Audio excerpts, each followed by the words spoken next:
Hi ಎಲ್ಲರಿಗೂ ನಮಸ್ತೆ. ರಮೇಶ್ ಉರ್ಬಿನ್ ಅವ್ರ ವಿಲಾಗ್ಸ್ ಯೂಟ್ಯೂಬ್ ಚಾನಲ್ಗೆ ತಮಗೆಲ್ಲರಿಗೂ ಆತ್ಮೀಯವಾದಂತಹ ಸ್ವಾಗತ. ಗೆಳೆಯರೇ, ನಾನು ಇವತ್ತು ಒಂದು ಇಂಪಾರ್ಟೆಂಟ್ ಆದಂತಹ ಅತ್ಯುತ್ತಮವಾದಂತಹ ಬಹಳ ಉಪಯೋಗಕಾರಿಯಾದಂತಹ ಮಾಹಿತಿನ ಹೇಳಿಕೆ ಹೊಟ್ಟಿದ್ದೀನಿ. ಅದೇನಪ್ಪ ಅಂತಂದ್ರೆ, ಈ ಎಲ್ಲರೂ ಏನಪ್ಪ ಅಂತಂದ್ರೆ LIC ಪಾಲಿಸಿಗಳನ್ನ ಮಾಡಿಸಿರ್ತಾರೆ.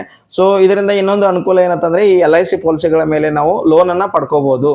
ಸೊ ಇದರಿಂದ ಏನಾಗುತ್ತೆ ಅಂದ್ರೆ, ನಮ್ಗೆ ಯಾವುದೋ ನಾವು LIC ಪಾಲಿಸಿಗಳನ್ನ ಮಾಡಿಸಿರ್ತೀವಿ, ಪ್ರೀಮಿಯಂಗಳನ್ನ ತುಂಬ್ತಿರ್ತೀವಿ. Half yearly basis, quarterly basis ಅಥವಾ ಮಂತ್ಲಿ ಬೇಸಿಸ್ ನಾವು ಪ್ರೀಮಿಯಂ ತುಂಬ್ತಾ ಹೋಗಿರ್ತೀವಿ. ಅದಕ್ಕೊಂದಿಷ್ಟು ಸಮ್ ಅಶ್ಯೂರ್ಡ್ ಅಂತ ಇರುತ್ತೆ. ಸೊ ಈ LIC ಪಾಲಿಸಿ ಮಾಡೋದ್ರಿಂದ ನಮಗೆ ಇದ್ರ ಮೇಲೆ ಲೋನ್ ನಮ್ಮ ಅಂದ್ರೆ ಏನು ನಮ್ಗೆ ಬಹಳ ಹಣದ ಅವಶ್ಯಕತೆ ಬಿತ್ತು ಅಥವಾ ಕಷ್ಟ ಕಾಲದಲ್ಲಿ ನಮಗೆ ಬಹಳ ಎಮರ್ಜೆನ್ಸಿಯಾಗಿ ಏನೋ ದುಡ್ಡಿನ ಅವಶ್ಯಕತೆ ಬಿದ್ದರೆ ಅತ್ಯಂತ ಕಡಿಮೆ ಬಡ್ಡಿ ದರದಲ್ಲಿ LIC ಅವರು ಏನು ಮಾಡ್ತಾರೆ ಅಂದರೆ ಪಾಲಿಸಿಗಳ ಮೇಲೆ ಏನೋ ಲೋನನ್ನು ಕೊಡ್ತಾರೆ. ಇದನ್ನು ನಾವು ನಮ್ಮ ಕಷ್ಟದ ಕಾಲದಲ್ಲಿ ಉಪಯೋಗ ಮಾಡ್ಕೋಬಹುದು. ಸೊ ಈ LIC ಪಾಲಿಸಿ ಮೇಲೆ ಲೋನ್ ಸಿಗಬೇಕಂದ್ರೆ ಅಟ್ಲೀಸ್ಟ್ ಏನು ಕಂಡೀಷನ್ಸ್ ಏನೇನಿದಾವೆ ಅಂತಂದರೆ, ಈ ಏನಪ್ಪಾ ಅಂತಂದ್ರೆ ಅಟ್ಲೀಸ್ಟ್ 2 ವರ್ಷನಾದ್ರೂ ನಾವು ಏನ್ ಮಾಡ್ಬೇಕಂದ್ರೆ LIC ಏನೋ ಪ್ರೀಮಿಯಂ ಅನ್ನ ತುಂಬಿರ್ಬೇಕು. ಅಂದ್ರೆ 2 ವರ್ಷ ಪ್ರೀಮಿಯಂ ಅನ್ನ ತುಂಬಿದ್ರೆ ಮಾತ್ರ ಅದ್ರ ನೆಕ್ಸ್ಟ್ ಅದು ಲೋನ್ಗೆ ಎಲಿಜಿಬಲ್ ಆಗುತ್ತೆ, ಇಲ್ಲಾಂದ್ರೆ ಆಗಲ್ಲ. ಅದಾದ ನಂತರ ಏನಂತಂದ್ರೆ, ಈ ಲೋನಿನ ಏನು ನಾವು ಲೋನ್ ಮಾಡ್ತೀವಲ್ಲ ಅದ್ರ ಲೋನಿನ ಅವಧಿ ಬಂದ್ಬಿಟ್ಟು ಮಿನಿಮಮ್ ಅಂದ್ರೆ 6 ತಿಂಗಳು. ಅಂದ್ರೆ ಇವತ್ತು ನಮ್ದು ಲೋನ್ ಸ್ಯಾಂಕ್ಷನ್ ಆಯ್ತಂದ್ರೆ ಆ ಲೋನ್ ಸ್ಯಾಂಕ್ಷನ್ ಕ್ಲೋಸ್ ಮಾಡ್ಕೊಳ್ಳೋದ್ರ ಮಿನಿಮಮ್ ಟೈಮ್ ಎಷ್ಟಂತಂದ್ರೆ 6 ತಿಂಗಳು. ಮತ್ತೆ ಏನಂತಂದ್ರೆ ನಾವು ಈ ಲೋನ್ ತೆಗ್ಸಿರ್ತೀವಲ್ಲ ಇದ್ರ ಬಡ್ಡಿಯನ್ನ ಪ್ರತಿ 6 ತಿಂಗಳಿಗೊಮ್ಮೆ ಬಡ್ಡಿ ತುಂಬತಾ ಹೋದ್ರೆ ಮುಗಿತು, ಏನು ಇದನ್ನಿಲ್ಲ. ಮತ್ತೆ ನೀವು ಅಸಲನ್ನ ಕ್ಲೋಸ್ ಮಾಡ್ಕೋಬೇಕಂದ್ರೆ ನಿಮ್ ಕೈಲಿ ಎಷ್ಟಾಗುತ್ತೋ ಅಷ್ಟು ನಿಮ್ ಸಾಧ್ಯವಾದಷ್ಟು ಅಸಲನ್ನ ತುಂಬ್ಕೊಂತ ನೀವು ಕ್ಲೋಸ್ ಅನ್ನ ಮಾಡಬಹುದು. ಅಂದ್ರೆ ಕಂಪಲ್ಸರಿಯಾಗಿ ಏನಪ್ಪಾ ಅಂತಂದ್ರೆ 6 ತಿಂಗಳಿಗೊಮ್ಮೆ ನೀವೇನ್ ಮಾಡ್ಬೇಕು, ಬಡ್ಡಿಯನ್ನ ತುಂಬಬೇಕು. ಮತ್ತೆ ಇನ್ನೊಂದು ಇಂಪಾರ್ಟೆಂಟ್ ಏನಪ್ಪಾ ಅಂದ್ರೆ, ನಿಮಗೆ ಲೋನ್ ಎಷ್ಟು ಅಮೌಂಟ್ ಸಿಗತ್ತೆ ಅಂತಂದ್ರೆ ಆ ಪ್ರತಿಯೊಂದು ಪಾಲಿಸಿಗೆ ಒಂದು ಸರೆಂಡರ್ ವ್ಯಾಲ್ಯೂ ಅಂತ ಇರುತ್ತೆ. ಆ ಸರೆಂಡರ್ ವ್ಯಾಲ್ಯೂದ ಏನಪ್ಪಾ LIC ಪಾಲಿಸಿಗಳ ಮೇಲೆ ಒಂದೊಂದ್ಸಲ 85%, ಒಂದೊಂದು 90% ತನಕ ಏನಂತಂದ್ರೆ ಏನೋ ಲೋನ್ ಅಮೌಂಟ್ ಸಿಗುತ್ತೆ. ಸೊ ಸರೆಂಡರ್ ವ್ಯಾಲ್ಯೂ ಎಷ್ಟಿರತ್ತಲ್ಲ ಅದ್ರ ಆ ವ್ಯಾಲ್ಯೂನ 90% ತನಕ, ಮ್ಯಾಕ್ಸಿಮಮ್ 90% ತನಕ ನಿಮಗೆ ಲೋನ್ ಸಿಗುತ್ತೆ. ಸೊ ಈ ಲೋನ್ ಅನ್ನ ಪಡ್ಕೋಬೇಕಂತಂದ್ರೆ ಏನೇನ್ ಮಾಡ್ಬೇಕಂದ್ರೆ, ನಿಮ್ದು ನಿಯರೆಸ್ಟ್ LIC ಆಫೀಸ್ಗೆ ಹೋಗಿ ಅಲ್ಲಿ ಒಂದು ಅಪ್ಲಿಕೇಶನ್ ಫಾರ್ಮ್ ಅನ್ನ ಕೊಡ್ತಾರೆ. ಅದಾದ ನಂತರ ಏನಪ್ಪಾ ಅಂತಂದ್ರೆ ಒಂದು ಬ್ಯಾಂಕ್ ಮ್ಯಾಂಡೇಟ್ ಫಾರ್ಮ್ ಅಂತ ಕೊಡ್ತಾರೆ.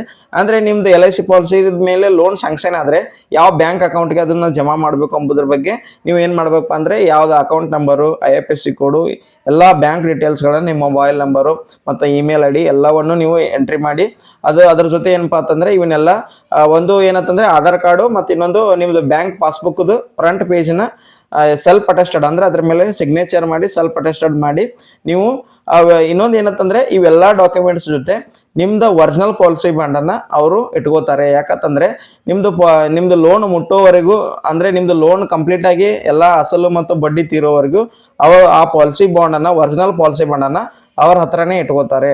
ಸೊ ಇದೊಂದು ಇಂಪಾರ್ಟೆಂಟ್ ಆದಂತ ಮಾಹಿತಿ. ಸೊ ಅದಕ್ಕಾಗಿ ನೀವು ಯಾರ್ಯಾರು ಲೋನ್ ತೆಗಿಬೇಕಂತಿದ್ರೆ ಫಸ್ಟ್ ಒಂದು ಅದರದ ಲೋನಿಂದ ಒರಿಜಿನಲ್ ಪಾಲಿಸಿ ಬಾಂಡ್ ಇದ್ದು ಇದನ್ನ ಮಾಡ್ರಿ. ಏನಂತಂದ್ರೆ ಅದ್ರದ ಜೆರಾಕ್ಸ್ ಕಾಪಿನೇ ಇಟ್ಕೋರಿ. ಮತ್ತು ಇಷ್ಟೆಲ್ಲ ಡಾಕ್ಯುಮೆಂಟ್ಸ್ ಅನ್ನ ನೀವು ಅಟ್ಯಾಚ್ ಮಾಡಿ ಅಪ್ಲಿಕೇಶನ್ ಜೋಡಿ ಇವನ್ನೆಲ್ಲ ಕೊಟ್ರೆ 2-3 ದಿನದಲ್ಲಿ ನಿಮ್ಗೆ ಏನ್ ಮಾಡ್ತಾರೆ ಅಂದ್ರೆ ಲೋನ್ ಅನ್ನ ಸ್ಯಾಂಕ್ಷನ್ ಮಾಡ್ತಾರೆ. ಸೊ ಫ್ರೆಂಡ್ಸ್, ಇದಿಷ್ಟು ಈ ವಿಡಿಯೋದಲ್ಲಿ ನಾನು ನಿಮ್ಗೆ ಇಷ್ಟು ಮಾಹಿತಿನ ಹೇಳಿದ್ದೀನಿ. ಇನ್ನೊಂದು ಏನಪ್ಪಾ ಅಂತಂದ್ರೆ, ಪ್ರತಿಯೊಬ್ರು ಈಗ LIC ಬಗ್ಗೆ ಏನಂತಂದ್ರೆ ಪಾಲಿಸಿ ಬಿಟ್ಟಿರ್ತಾರ, ಹಂಗ ಅದ್ರ ಬಗ್ಗೆ ಏನು ಅಂತ ಗೊತ್ತಿರೋದಿಲ್ಲ. ಈಗ LIC ಅವರು ಏನ್ ಮಾಡಿದಾರತ್ತಂದ್ರೆ, ಅವ್ರದ್ದು LIC ಯಾರ್ಯಾರು ಮಾಡ್ಸಿರ್ತಾರಲ್ಲ ಅವ್ರಿಗೆ ಕಸ್ಟಮರ್ ಲಾಗಿನ್ ಅನ್ನ ಕೊಡಕತ್ತಾರ. ಅಂದ್ರೆ ನಿಮ್ದು ಪಾಲಿಸಿ ಅಗೇನೆಸ್ಟ್ ಏನ್ ಮಾಡ್ಬೋದು ಅಂದ್ರೆ, ನೀವು ಯೂಸರ್ ನೇಮ್ ಮತ್ತು ಪಾಸ್ವರ್ಡ್ ಅನ್ನ ಕ್ರಿಯೇಟ್ ಮಾಡ್ಕೊಂಡು ಆ LIC ಎಷ್ಟಿದೆ, ಏನಿದೆ ಅನ್ನೋದು ಮತ್ತು ಅದ್ರ ಮೇಲೆ ಲೋನ್ ಸಿಗತ್ತೋ ಇಲ್ಲೋ ನೀವೆಲ್ಲಾನು ಆನ್ಲೈನ್ ಅಲ್ಲೇ ನೀವು ಚೆಕ್ ಮಾಡ್ಕೋಬಹುದು. ಸೊ ಅಂತಹ ಒಂದು ಏನಂತಂದ್ರೆ ಫೆಸಿಲಿಟಿಯನ್ನ LIC ಅವರು ಮಾಡಿದ್ದಾರೆ. ಯಾರ್ಯಾರು ಈಗ ಇದನ್ನ ಮಾಡಿಲ್ಲ, LIC ಕಸ್ಟಮರ್ ಲಾಗಿನ್ ಅನ್ನ ಕ್ರಿಯೇಟ್ ಮಾಡ್ಕೊಂಡು ನಿಮ್ಮ ಹತ್ರ ಎಷ್ಟು ಪಾಲಿಸಿ ಇದಾವಲ್ಲ ಅದ್ರದ್ದೆಲ್ಲ ಟೋಟಲ್ ಡೀಟೇಲ್ಸ್ ಬರ್ತಾವ. ಯಾವ ಪಾಲಿಸಿ ಮ್ಯಾಗ ಎಷ್ಟೆಷ್ಟು ಲೋನ್ ಎಲಿಜಿಬಲ್ ಐತಿ, ಹೆಂಗೆ ಅನ್ನೋದನ್ನ ಅದರಲ್ಲಿ ಪೂರ್ತಿ ಇನ್ಫಾರ್ಮೇಶನ್ ಕೊಟ್ಟಿರ್ತಾರೆ.